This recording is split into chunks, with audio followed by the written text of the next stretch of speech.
Tyler James Robinson, who was charged with the aggravated murder of Charlie Kirk, a conservative activist, which allegedly occurred at Utah Valley University. Because this case has garnered immense national and international media attention, this court recognized early in the proceedings that pretrial publicity could severely compromise the defendant's right to due process in a fair and impartial jury trial.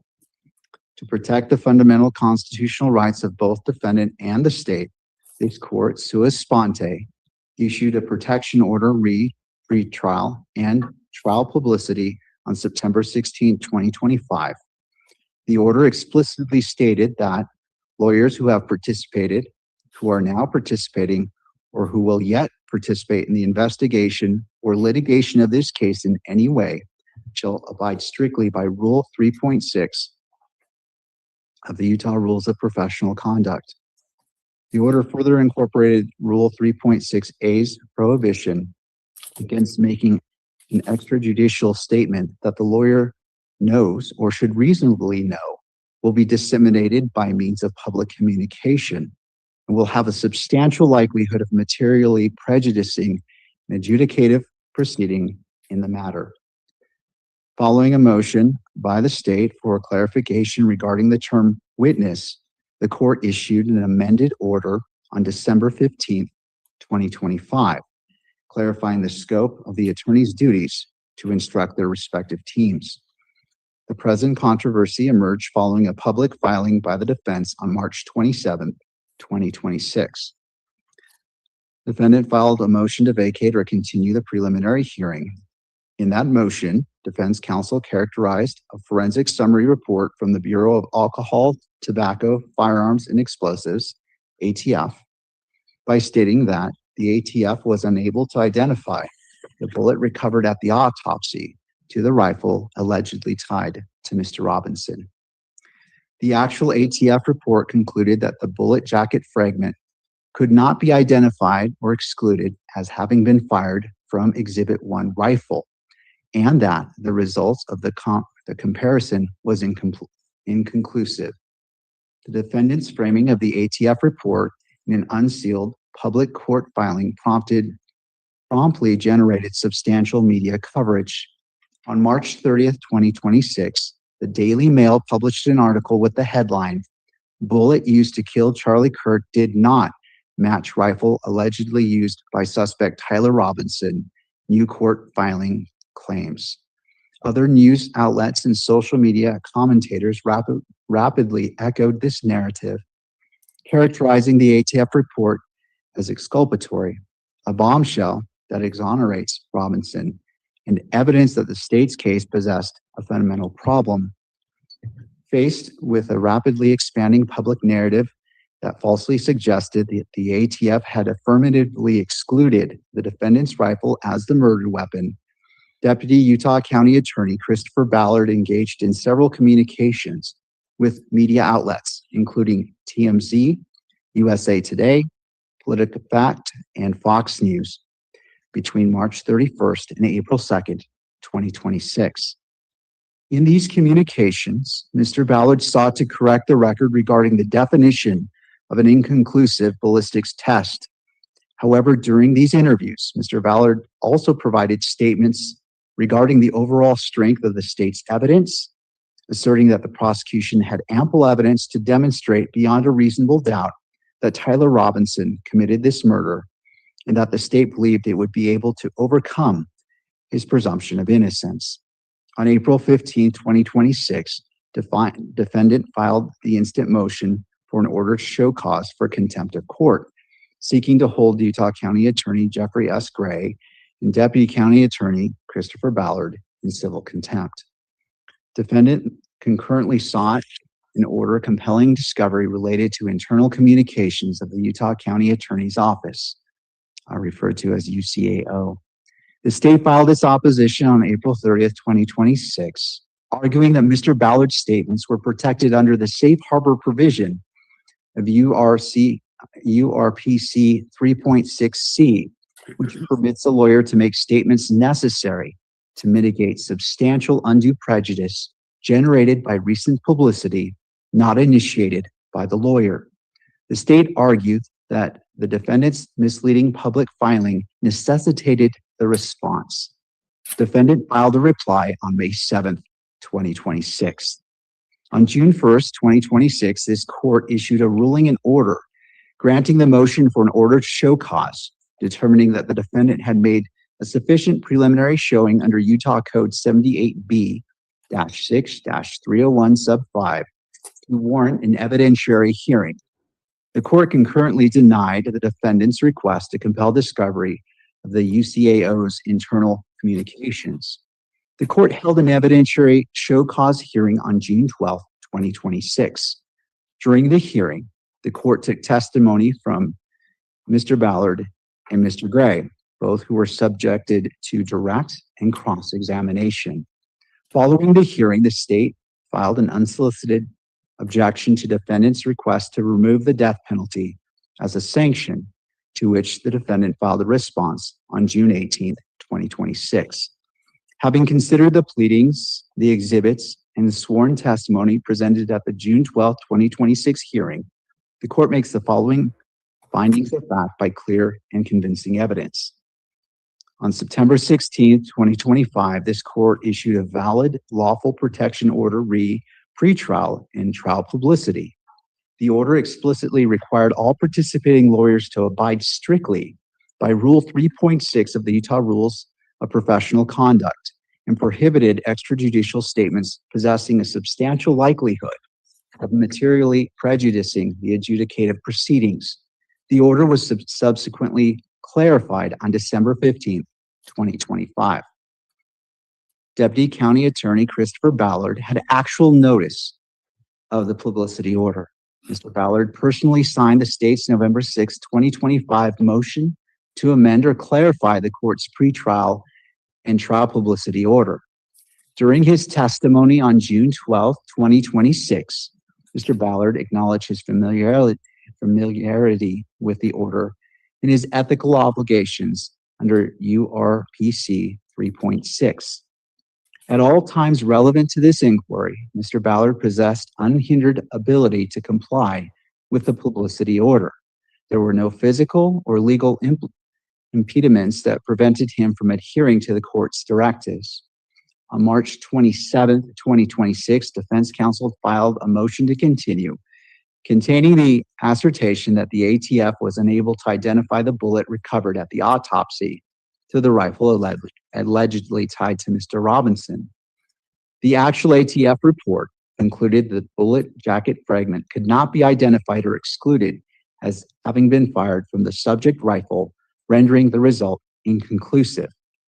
Relying upon the defense's filing, media outlets generated highly sensationalized and factually inaccurate headlines. The Daily Mail declared the bullet did not match the rifle. Commentators described the ATF report as a bombshell that exonerated the defendant. Between March 31st and April 2nd, Mr. Ballard engaged in extrajudicial communications with multiple media entities. On March 31st, 2026, Mr. Ballard was quoted by TMZ stating, "Generally, when a bullet fragment analysis comes back as inconclusive, that means the fragment did not contain enough detail for the examiner to say one way or the other. There's just not enough there to determine whether the bullet was fired by a particular firearm. We have ample evidence to demonstrate beyond a reasonable doubt that Tyler Robinson committed this murder, and we will present some of that evidence at the upcoming preliminary hearing, and we will present all that evidence at trial." Mr. Ballard further stated, "He is presumed innocent. The ultimate decision will be up to the jury.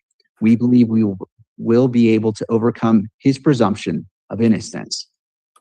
On March 31st and April 2nd, 2026, Mr. Ballard provided statements to USA Today and Politica Fact, strictly limiting his commentary to the mechanical and forensic definition of an inconclusive ballistics test, noting that ethical rules prohibit him from speaking publicly about forensic testing and the test results, but clarifying that inconclusive means only that the fragment did not contain enough detail for the examiner to determine whether the characteristics on the fragment were consistent with having been fired by a particular firearm.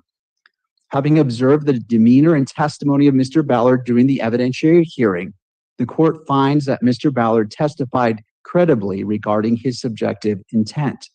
The court finds that Mr. Ballard did not engage with the media out of a malicious desire to flout this court's authority or to intentionally taint the jury pool. Mr. Ballard testified that he believed his statements were necessary to respond to public reporting concerning the ATF report. In Utah, contempt proceedings are governed simultaneously by common law principles and the statutory framework outlined in Utah Code 78B-6-301. Section 78B-6-301 sub 5 expressly dictates that disobedience of any lawful judgment, order, or process of the court constitutes a contempt of the authority of the court. To hold a party in civil contempt for violating a court order, the moving party must prove three common law elements by clear and convincing evidence. 1, the person cited for contempt knew what was required by the order. 2, the person had the ability to comply with the order. And 3, the person intentionally failed or refused to do so. Utah law requires proof by clear and convincing evidence that the alleged contemptor knew of the order, possessed the ability to comply, and intentionally committed the acts constituting the violation. Von Hake remains controlling Utah precedent. Because the court concludes those elements are satisfied under existing Utah law, it is unnecessary to determine whether the objective good faith standard discussed in Taggart v. Lorenzen would independently alter Utah civil contempt jurisprudence. Even assuming Taggart provides persuasive guidance, the result would be the same because the challenge statements exceeded the objective limitations contained in Rule 3.6c. Contempt is categorized as either direct or indirect based on where the conduct occurred. Direct contempt occurs in the immediate presence of the court and may be punished summarily. Utah Code 78B-6-302 sub 1. Indirect or constructive contempt occurs outside the presence of the court and triggers robust due process protections. Because Mr. Ballard's extrajudicial statements occurred outside the immediate view and the presence of the court, this constitutes an allegation of indirect contempt. Due process for indirect civil contempt requires notice, an opportunity to be heard, and presentation of the charges via an affidavit or sworn statement detailing the facts constituting the contempt. The court must issue an order to show cause and hold an evidentiary hearing where the accused may present and answer and examine witnesses.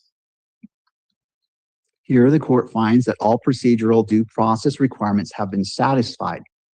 Defendant submitted an affidavit of counsel. The court issued an order to show cause, and the court convened a full evidentiary hearing on June 12, 2026, at which the accused testified and presented argument. A critical distinction must be drawn between civil and criminal contempt, as the classification dictates the available sanctions. As the Utah Supreme Court articulated in Von Hake, the distinguishing factor is whether the sanction is conditional or fixed.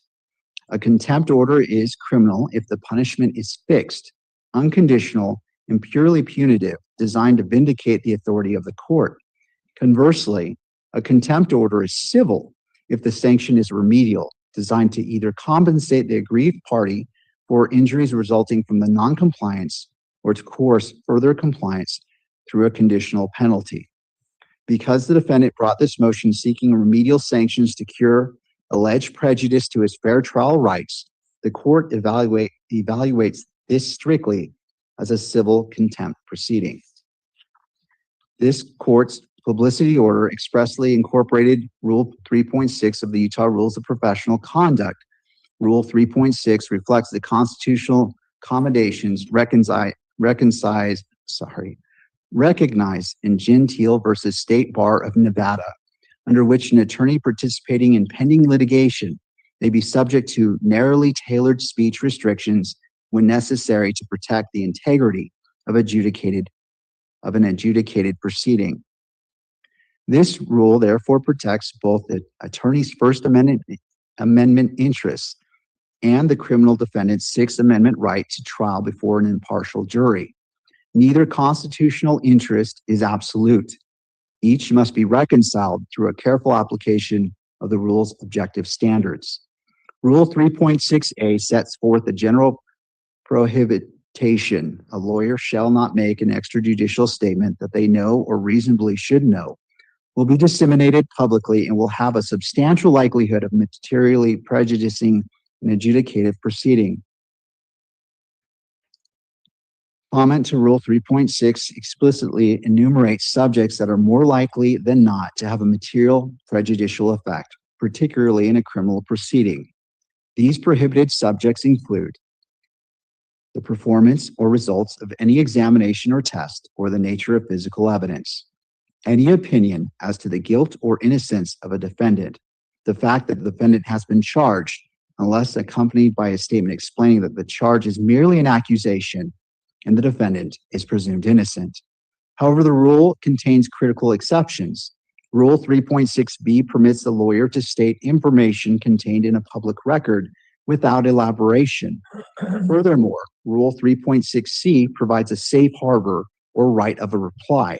A lawyer may make a statement that a reasonable lawyer would believe is required to protect a client from substantial undue prejudicial effect of recent publicity not initiated by the lawyer or the lawyer's client.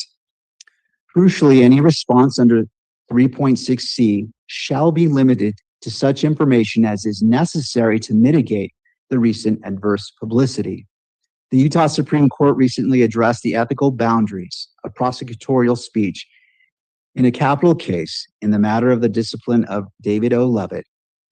In Levitt, a county attorney held a press conference announcing his decision to seek the death penalty and stated that the state's key witness was credible based on a lot of evidence that the jury will never hear, and that he possessed evidence strengthening his belief that the defendant committed the murders. The Utah Supreme Court held that a prosecutor's opinion of guilt is particularly likely to create prejudice, given that his or her words carry the authority of the government and are especially persuasive in the public's eye. The court disciplined the prosecutor, recognizing while transparency is a legitimate objective, prosecutors possess a heightened ethical duty to ensure that justice is done, which includes respecting the constitutional rights of the accused, like the presumption of innocence. Civil contempt is an extraordinary remedy. Because contempt implicates both judicial authority and competing constitutional interests, the court defines its decision to narrow conduct presented by this record.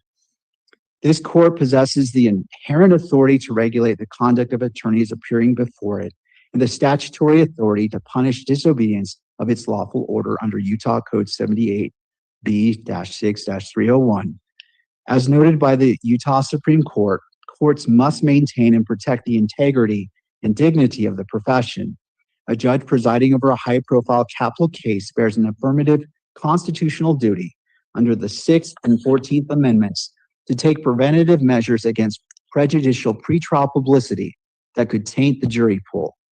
The enforcement of the September 16, 2025 publicity order is squarely within this court's jurisdiction and within the court's inherent and statutory authority.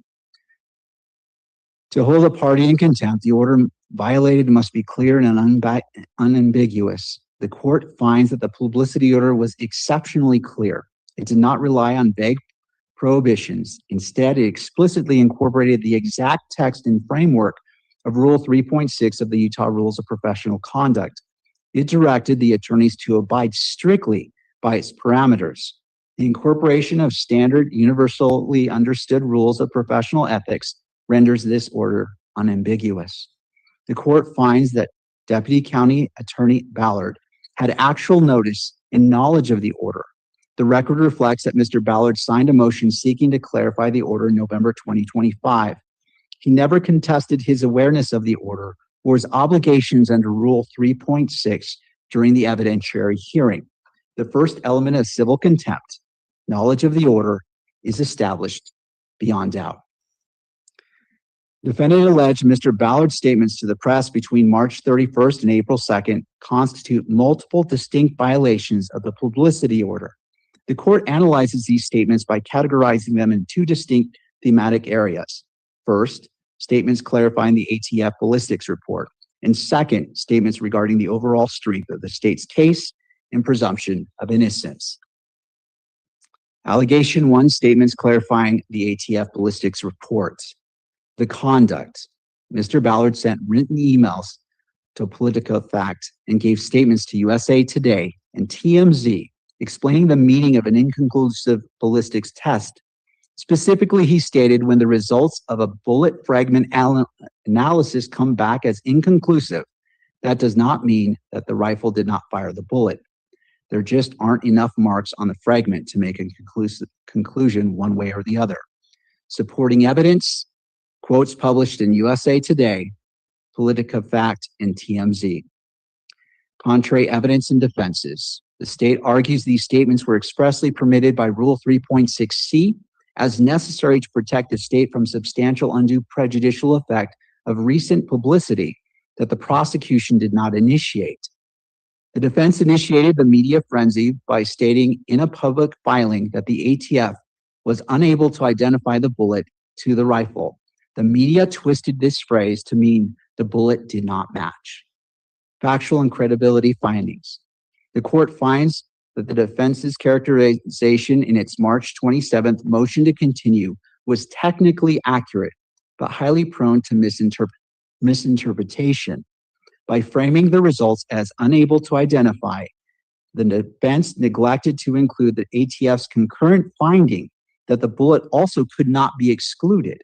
The media seized on this omission, generating headlines that materially overstated the forensic conclusions, stating the bullet did not match the rifle.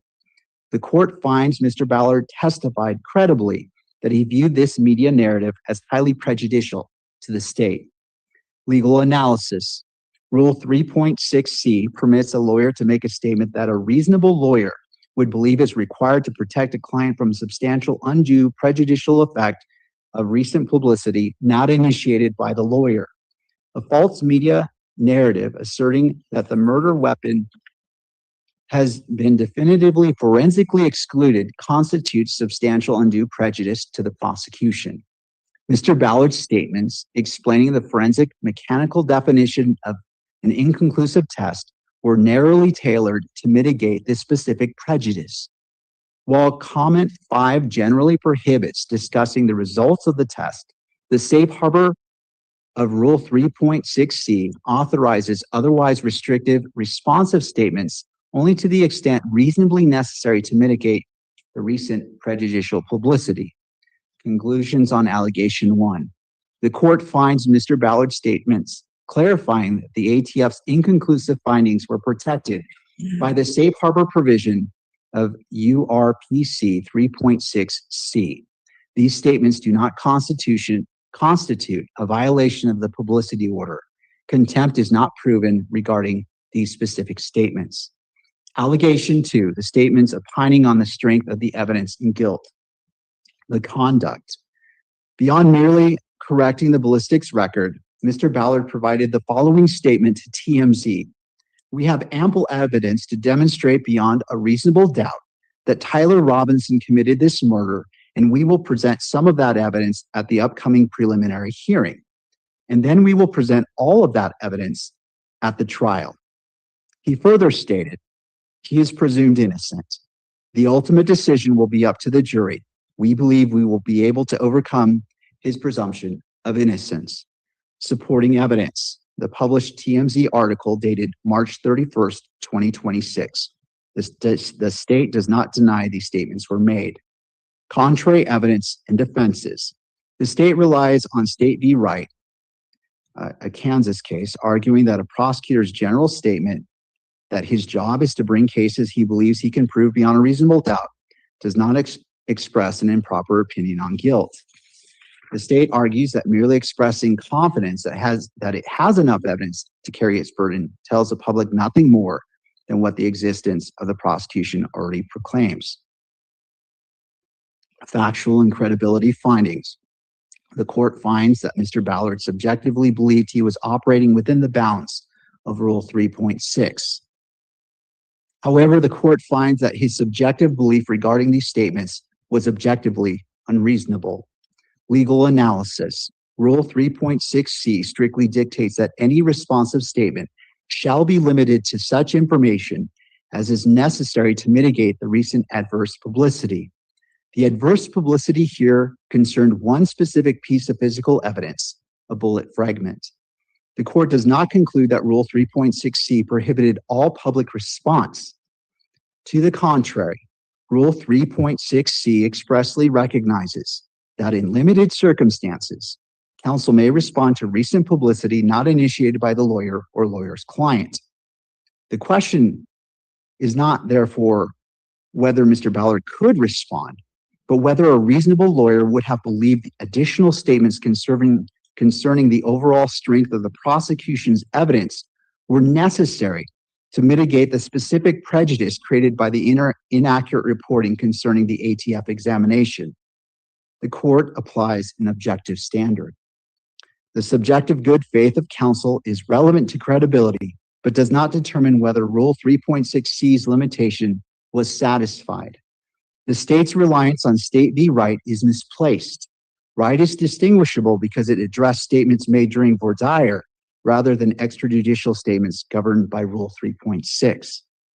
As the Utah Supreme Court recently reiterated in Levitt, when an elected prosecutor or their deputy makes public declarations regarding the strength of evidence or their belief in ultimate outcome of the trial, those words carry particular weight and authority of the government. Stating that the prosecution has ample evidence to demonstrate beyond a reasonable doubt that Tyler Robinson committed this murder reasonably communicated to the public the prosecutor's assessment of the defendant's guilt, that the defendant was guilty. This directly violates comment 5, Roman numeral 4 of Rule 3.6, which prohibits expressing any opinion as to the guilt or innocence of a defendant. While Mr. Ballard offered a cursory nod to the presumption of innocence, he immediately undercut it by publicly broadcasting his belief that the state will overcome his presumption of innocence. These statements were not reasonably necessary under Rule 3.6c to mitigate the confusion surrounding the ATF report. Rather, those additional public statements possessed a substantial likelihood of materially prejudicing the proceedings by communicating the prosecutor's assessment of the defendant's guilt. Conclusion on allegation 2. The court finds that the statements to TMZ regarding ample evidence and overcoming the presumption of innocence violated Rule 3.6a and were not protected by Rule 3.6c safe harbor. Because Mr. Ballard knew of the order, possessed the ability to comply, and intentionally made the volitional statements in question, the elements of civil contempt are proven by clear and convincing evidence. The state and the UCAO possesses vital First Amendment interests in communicating with their constituents and defending the integrity of their investigation against false media narratives. Rule 3.6c accommodated that right by allowing Mr. Ballard to correct the inaccurate ballistics narrative. However, the defendant's Sixth Amendment right to a fair trial places a constitutional ceiling on prosecutorial speech. As the United States Court held in Gentile, a lawyer's right to free speech in a pending case is circumscribed because lawyers' statements are likely to be received as especially authoritative. In capital cases where life is at stake, the court concludes that defendant's Sixth Amendment interests is predominant under these facts. The court's ruling is not based on disagreement with the prosecutor's viewpoint, nor on the mere fact that the challenge statements were made publicly.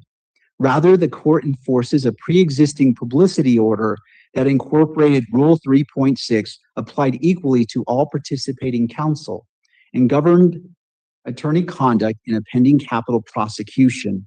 The contempt finding rests on the conclusion that the identified statements exceeded the objective limits of Rule 3.6c, not on the content of the state's position or the court's assessment of the merits of the prosecution.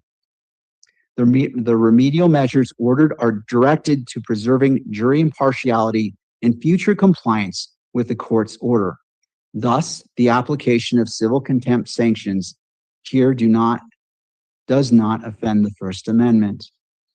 For the reasons stated above, the court independently determines that the movement has proven by clear and convincing evidence that Deputy Utah County Attorney Christopher Ballard is in civil contempt of the September 16, 2025 and December 15, 2025 publicity orders. The court emphasizes this ruling does not address the merits of the criminal charges, the credibility of anticipated witnesses, or the ultimate guilt or innocence of defendant. Its sole purpose is enforcement of a narrowly tailored publicity order governing attorney conduct. A reasonable attorney invoking Rule 3.6c may respond only to the specific prejudice requiring correction. The prejudice identified here concerned the public misunderstanding of the ATF's inconclusive forensic finding. Once that misunderstanding had been fully addressed, further commentary concerning the overall strength of the prosecution's evidence did not materially assist in correcting specific impressions. Rather, those additional statements induced a separate subject, the prosecutor's assessment of the ultimate merits, which Rule 3.6 independently regulates. Conclusions of law. First, the pretrial and trial publicity order entered on September 16, 2025 and amended on December 15, 2025 was a valid, clear, and unambiguous lawful order of this court. Two, Deputy County Attorney Christopher Ballard had actual notice of the order, knowledge of its contents, and the unhindered ability to comply with its directives. Three, although Rule 3.6c permitted limited responsive statements explaining the ATF report, Mr. Ballard's additional statements concerning the strength of the state's evidence and anticipated ability to overcome the presumption of innocence exceeded the scope of that exception and violated the court's publicity order. Four, Mr. Ballard intentionally and volitionally made these extrajudicial statements, fulfilling the required elements of civil contempt pursuant to Utah Code 78B-6-301, sub 5, and Von Hake v. Thomas. Order and sanction. Having found Mr. Ballard in civil contempt, the court turns to the imposition of sanctions. The defendant argues that the appropriate sanction to remedy this prejudice is to strike the state's notice of intent to seek the death penalty. The court declines to adopt this requested remedy. As the state correctly argues in its objection, striking a capital enhancement or reducing the charge is not a remedial civil sanction. It is a fixed, absolute, and purely punitive sanction. Such an act would cross the threshold into criminal contempt sanctions and would also risk an improper judicial intrusion into the executive branch's prosecutorial discretion. Civil contempt sanctions must be remedial, tailored to cure the prejudice caused by the violation, or designed to coerce future compliance. The court finds that striking the death penalty is grossly disproportionate to the misconduct and legally unavailable in this civil contempt framework. Before imposing sanctions, the court considered whether a mere finding of violations without remedial measures would adequately protect the integrity of future proceedings.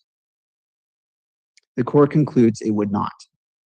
At the same time, the court rejects punitive sanctions that would intrude upon prosecutorial charging authority or materially alter the underlying criminal proceedings. The selected remedy addresses only the potential effects of the publicity on jury selection and future compliance with the court's order. Accordingly, the court concludes that relief ordered constitutes the least intrusive means reasonably necessary to remedy the identified prejudice. However, the violation requires a meaningful remedy to compensate the aggrieved party and protect the integrity of the impending trial. The court draws guidance from the remedies deployed by the district court in Leavitt to cure jury pool taint. Therefore, it is hereby ordered. The defendant's motion for an order to show cause for contempt of court is granted insofar as the court finds Deputy County Attorney Christopher Ballard in civil contempt. Enlargement of jury veneer to directly remedy the potential taint introduced into the Utah County jury pool by Mr. Ballard's statements regarding the strength of the evidence. The court will consider expanded voir dire procedures, additional jury questionnaires, expanded jury summons, or other remedial measures as necessary after consultation with the parties. Attorney's fees. Because this civil contempt proceeding was necessitated by Mr. Ballard's violation, the court shall compensate the defendant for the reasonable attorney's fees and costs incurred in the filing, drafting, and litigating of the motion for order to show cause and the evidentiary hearing. Defense counsel is ordered to submit a detailed affidavit of costs and fees within 14 days of the order of this court. The state shall have 7 days thereafter to file any objections to the reasonableness of the requested fees. Future compliance. The court reaffirms the existing publicity order. Any future violation may result in additional contempt proceedings and sanctions authorized by the law. Courts depend upon public confidence that criminal prosecutions will be decided upon evidence presented in open court rather than public advocacy outside of it. This order should not be understood as discouraging legitimate public communication authorized by Rule 3.6. Rather, it reflects the court's obligation to enforce a previously entered order equally against all counsel and to preserve the fairness of the proceedings for both the defendant and the state. And this concludes the ruling of the court. Again, this will be uploaded to the docket before the end of the day. Counsel, let's move on. Turning to defendant's oppositions to EMC order for the preliminary hearing.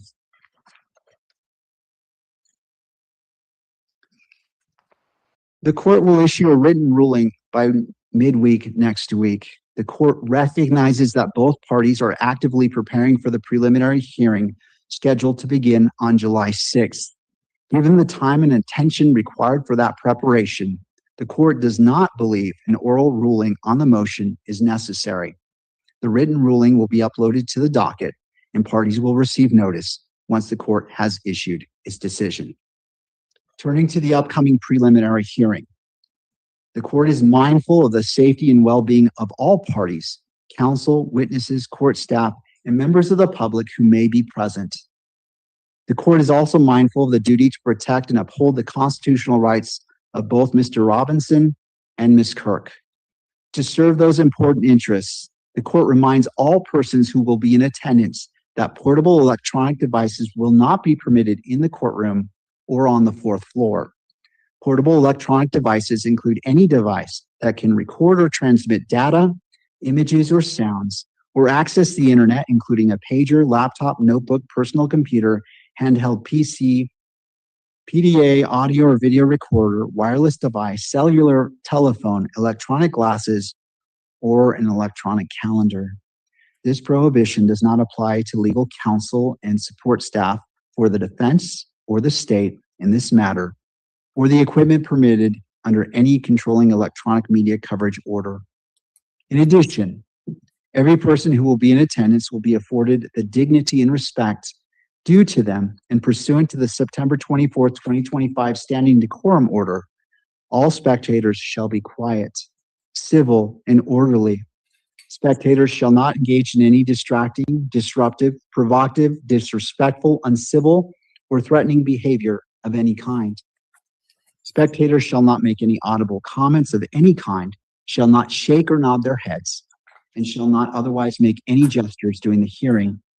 Spectators shall not wear or display pins, buttons, signs, clothing, or photographs expressing support for or against any person related to this case or the status of this case as a capital offense. Members of the media and public will be permitted in the courtroom subject to available seating. A limited number of seats will be reserved for each group and will be made available on a first-come, first-served basis. The court respectfully asks all persons seeking admission to conduct themselves in an orderly and respectful manner while court staff and security personnel carry out their responsibilities, including security screening and the assignment of wristbands for entry into the hearing. Counsel, does either party require the benefit of the record? Yes, Judge. Mr. Grunander for the state. A question. I know this order does not apply to legal counsel for the state or the defense or our staff that are there assisting us, but would the court permit counsel for the victim's representative to keep his phone on his person? To defense, any input? We have no objection to that, Your Honor. All right. Mr. Grunander, based off no objection and finding it is in the interest of what is permissible, I will grant that request, and I appreciate that clarification. Thank you. And then I have one other item that goes outside of this particular order, Judge, if you're ready to hear it. Yes. There may be some sensitive information that is presented during the preliminary hearing. And the state would like to be able to alert the court before that happens to allow for members of the victim's family to exit the courtroom prior to it being presented in the court.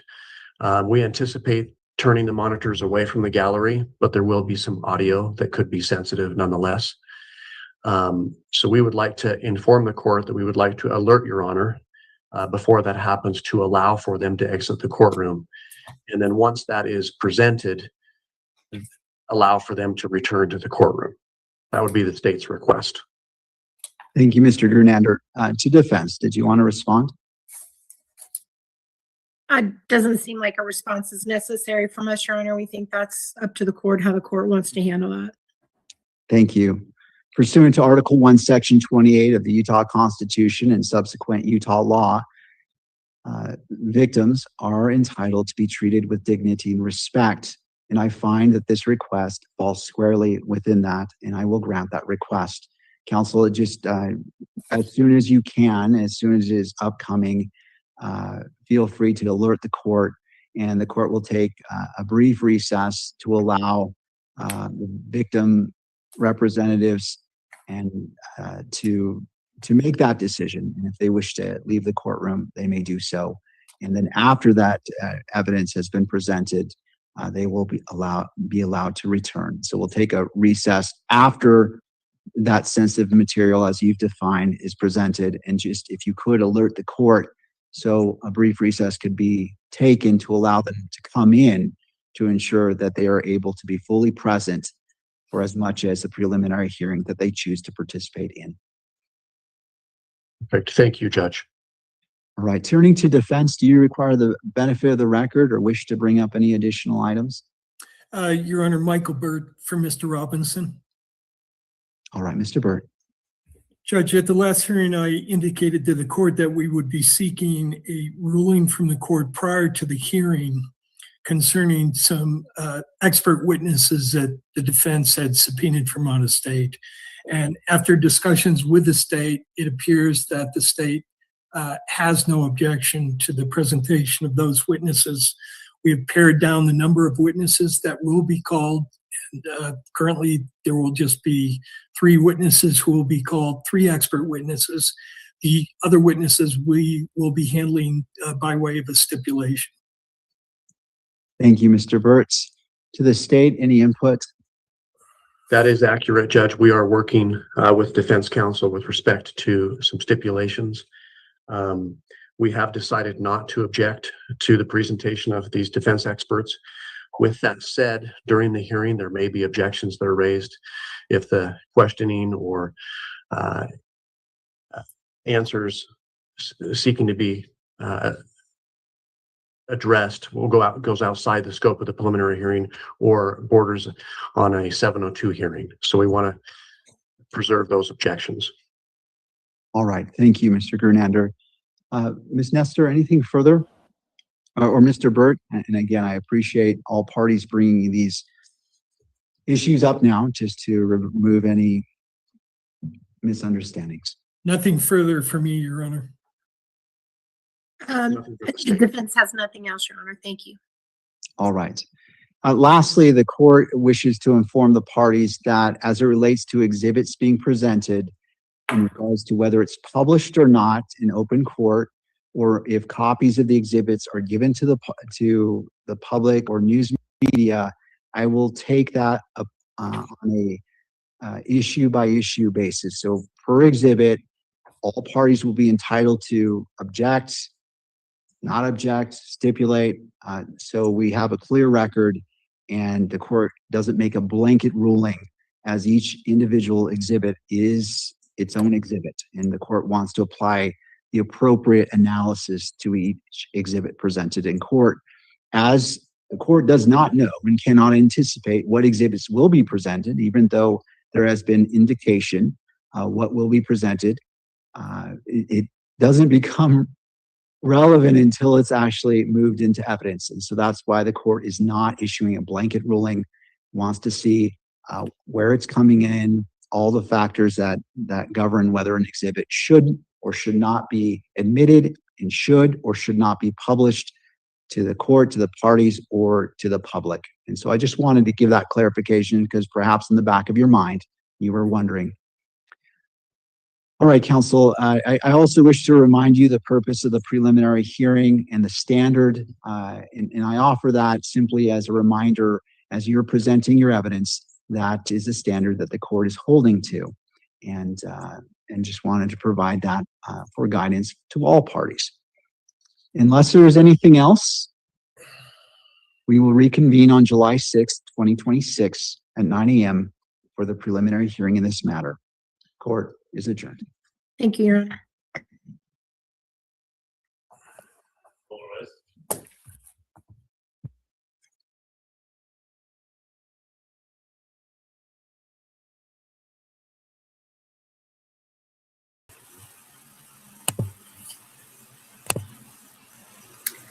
Well, okay. So he held the prosecutor in contempt and really didn't really give him any consequences, except that he has to pay the defense the time that it took to deal with this issue. I don't know exactly how that works because the defense are public defenders. So does that money just get paid back to the state? I'm not totally sure how that works, but I mean, honestly, I didn't think he was going to find him in contempt at all. So it's something to find Ballard in contempt for his little media tour and some of the shit he said, but really no consequences to speak of, which I think is kind of unfortunate. Like, oh, we'll just deal with it in voir dire. Oh, for the love of God, voir dire. Please say voir dire. Voir dire just drives me insane. Drives me nuts. Anyway. That was a whole lot of talking for a really little bit of information. So anyway, I guess we just keep on grinding toward the prelim coming up on July 6th. I'm impressed that he found the prosecutor in contempt because he definitely did violate the non-dissemination order. But I mean, I didn't expect that there was going to be like a removal of the death penalty. I don't think anything will get the death penalty off the table for this case. But I did think maybe a little more consequences would be warranted than this, but who am I? Just some podcaster, right? Well, thank you for joining me. I appreciate it all so much that you're here, whether you're here live or after the fact. That was something. That was an interesting hearing. All righty. Well, you know it. I am Christy with True Crime Squad Trials.